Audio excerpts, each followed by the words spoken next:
Well,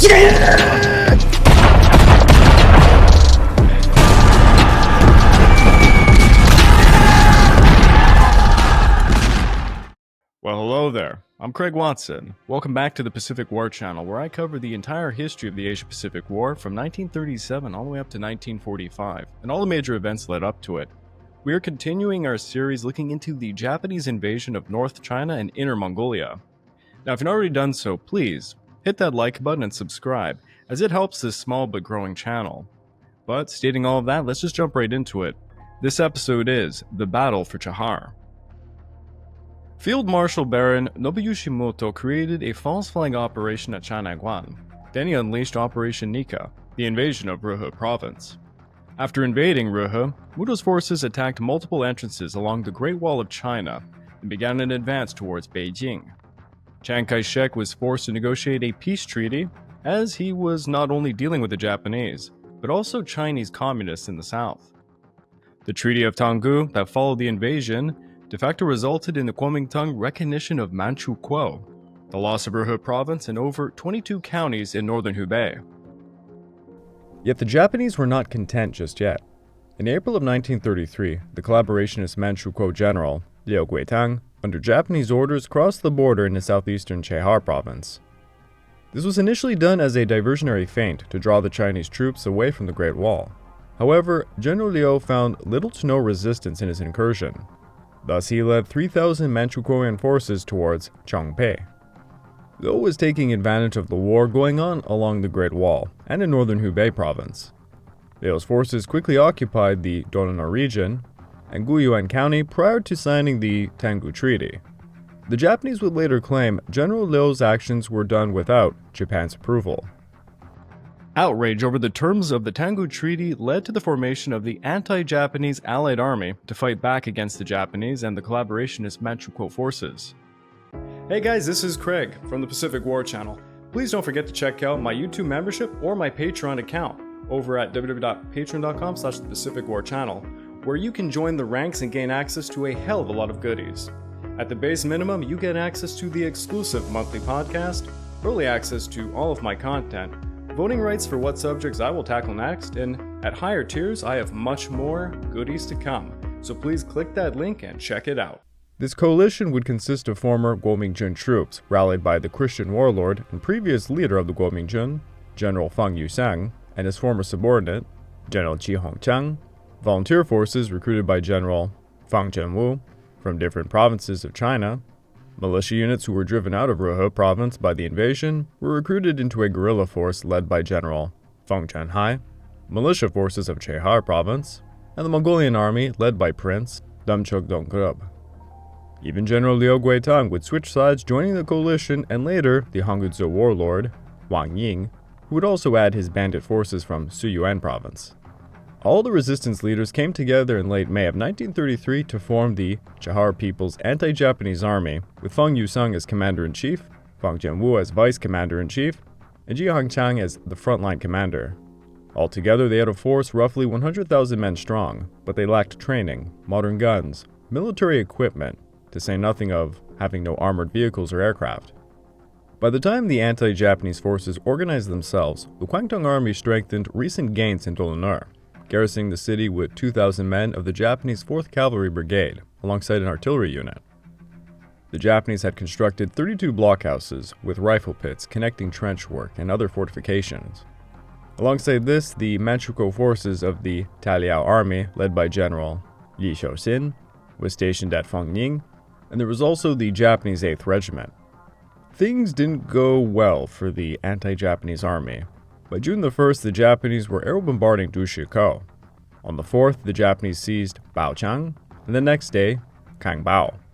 On the 21st, Feng Yusang launched a counteroffensive, dispatching 3 columns to retake lost territory.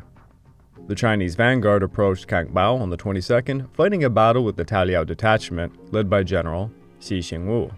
Xi Xingwu withdrew, allowing the Chinese to retake the city. A few days later, forces under Qi Hongqiang approached Dolonur from the northeast. From there, they divided into 2 corps. The first advanced upon Baochang, the second towards Guyuan. Xi Xingwu had retreated to Baochang, and upon seeing more of the enemy, he simply picked up and he kept running, handing the city over without a fight. The Southern Corps, led by Fang Zhenwu, would find Guiyuan defended by forces under Liao Guitiang. Fang Zhenwu asked to parley, and he persuaded Liao Guitang to switch sides, surrendering Guiyuan without a fight. On July the 8th, at around dawn, Jiang Cheng began an assault against Dolnur, quickly storming the two outer defensive lines outside of the city, but he was then repelled by artillery and machine gun fire. During the night, Jiang Cheng had his men perform reconnaissance, dressed as civilians. On the 12th, Jiang Cheng unleashed another assault, this time driving the Japanese Manchukuo forces completely out of Chahar province.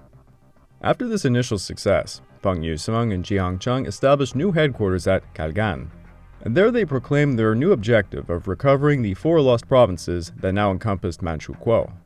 However, all was not right in Camelot, as they say.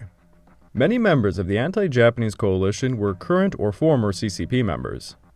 Chiang Kai-shek believed the communist influence within the coalition was far too strong, and he felt threatened as a result. When the coalition had formed and they proclaimed their intentions, Chiang Kai-shek began to meet with his top-ranking KMT officials about what to do. One thing they did from the very offset was cut passenger train service to Kalgan. Then the KMT dispatched the former warlord of Shaanxi province, General Yan Qishan, by armored train to station the 42nd Division, led by Feng Qinzai, along the Shanxi-Chahar border. Later on in July, the 87th Division of Wang Jijiu took control of the Siyuan railway line, thus preventing supply and reinforcements from getting to the anti-Japanese coalition. Chiang Kai-shek also began pitting leaders against each other in the coalition. He dispatched spies, spread propaganda, and tried to bribe some to his cause. In these efforts, he managed to defect generals Feng Jiehai, Tan Qixin, Gang Bao, Li Zhongyi, all to his side. Seeing the coalitionary forces weakening, the Japanese seized the opportunity to reinvade Chahar province in August. On August 8th, the Japanese aerial bombarded Guiyuan before storming it and Dolnur. Jiang Cheng managed to repel the assaults, but because of Chiang Kai-shek's blockade, he knew no provisions or supplies would reach his men. Meanwhile, Feng Yusong failed to find alternative supply routes, and the province of Chahar was likewise inadequate to provide much-needed war materials. Feng Yusong had little choice. He proclaimed he was going to disband the coalition. His unpaid, many starving soldiers then began to join the NRA en masse as a means of survival. And by August 18th, Feng Yusong resigned his post and he departed Chahar province. With the coalition broken, the Japanese Manchukuo forces quickly recaptured Dolnur. After this, the former coalitionary forces fell into disarray rather quickly. A new coalition was formed, calling themselves the Resist Japan Thief Punitive Expeditionary Army. And I'm sure my English translation does not do that one justice. Now the role of Commander-in-Chief fell to Fang Zhenwu, with Tang Yulin as Deputy Commander-in-Chief, Liao Guitang became the Right Route Commander, and Ji Hongchang became the Left Route Commander. Their new coalition force was now much smaller, surrounded by the NRA forces to the south, the Japanese Manchukuo forces to the north and east, and they had no ability to receive supplies or provisions given Chiang Kai-shek's blockade. Thus they departed Dushukao and performed a general advance south towards Beijing. The Left Route Army crossed the Great Wall and attacked Haoru, as the Right Route Army did the same, attacking Miyun by September the 21st. It was at this point Liao Guitang defected back to the Japanese, taking up the title as a bandit suppression commander for eastern Chahar province. He snatched 3 regiments and stationed himself at Qichang, effectively cutting Tang Yulin's part of the coalitionary army at Dushikao and Yunzhou from the left and right route armies.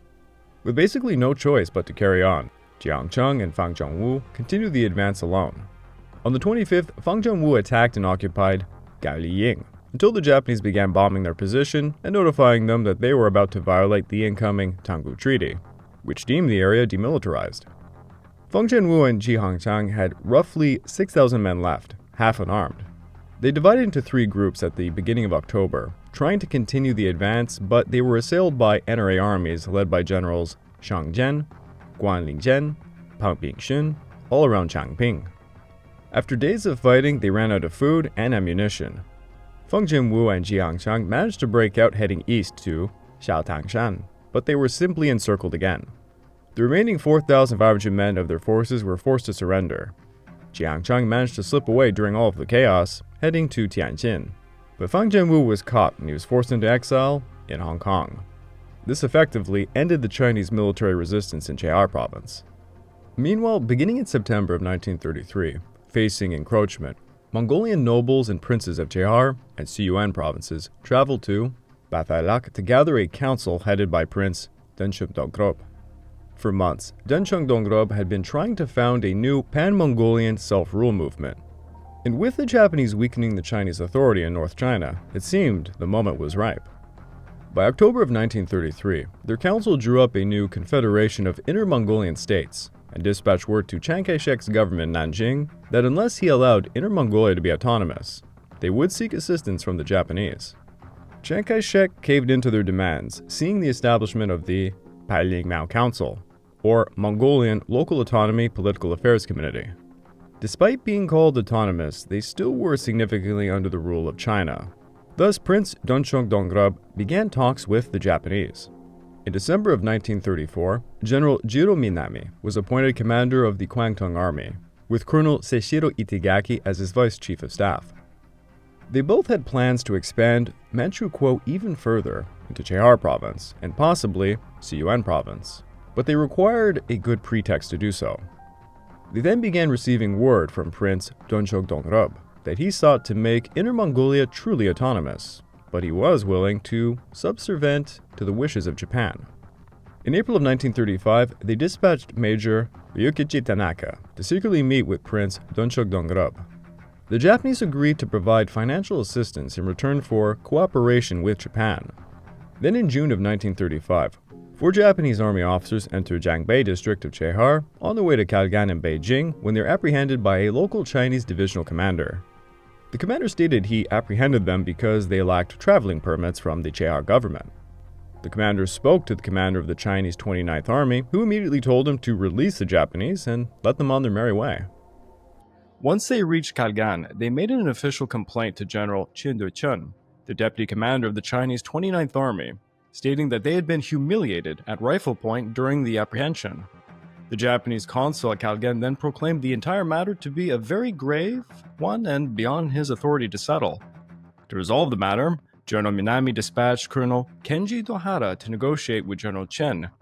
Yes, if you know who Dohara is, well, you know how messed up this is. Dohara did what Dohara does best, and he forced the issue to the very extreme, and this resulted in the Qin Dohara Treaty.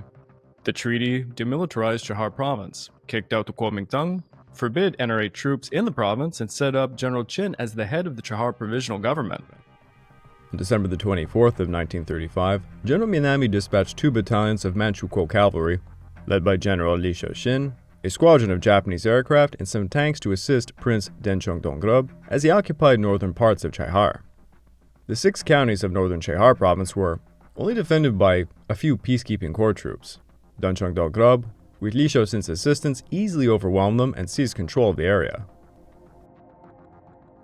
Thus, Japan now held virtual control over Chahar province. It was the first step into establishing Japanese control over Inner Mongolia.